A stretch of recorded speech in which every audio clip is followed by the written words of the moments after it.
আমাদের বিদ্যমান রাষ্ট্র কাঠামো ও প্রাতিষ্ঠানিক আয়োজনগুলো আমূল রূপান্তরের এক নতুন সম্ভাবনার দ্বার উন্মোচন করেছে।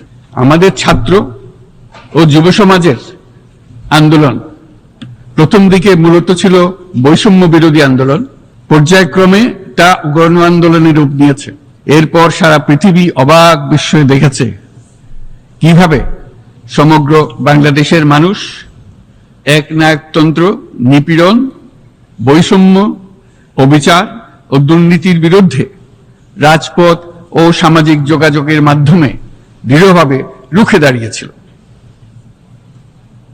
আমাদের ছাত্র জনতা তাদের অদম্য সংকল্প ও প্রত্যয়ের মাধ্যমে একটি স্বৈরাচারী ও অগণতান্ত্রিক শাসন ব্যবস্থা থেকে আমাদের মুক্তি এনে দিয়েছে। তাদের এই সংকল্পের মধ্যেই আমাদের দেশের ভবিষ্যৎ নিহিত।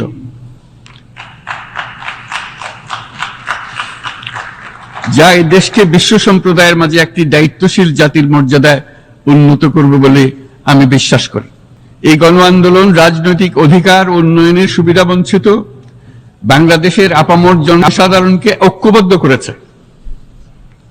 বাংলাদেশের মানুষ উন্নয়ন কর্মকাণ্ডকে অন্তর্ভুক্তিমূলক অংশীদারিত্ব রূপে দেখতে চেয়েছিল।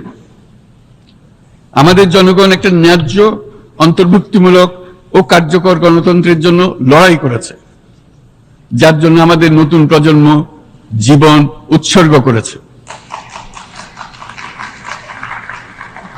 আমাদের এই তরুণীরা যে প্রজ্ঞা, সাহস ও প্রত্যয় দেখিয়েছে তা আমাদের অভিভূত করেছে, সারা বিশ্ববাসীকে অভিভূত করেছে। বন্দুকের গুলি উপেক্ষা করে বুক পেতে দাঁড়িয়ে গিয়েছিল আমাদের এই তরুণরা। অবৈধ রাষ্ট্র ক্ষমতার বিরুদ্ধে প্রবলভাবে সোচ্চার হয়েছিল আমাদের তরুণ তরুণীরা, স্কুল পড়ুয়া কিশোর কিশোরীরা। তারা নিঃসঙ্গ চিত্তে উৎসর্গ করেছিল তাদের জীবন। শত শত মানুষ চিরতরে হারিয়েছে তাদের দৃষ্টিশক্তি।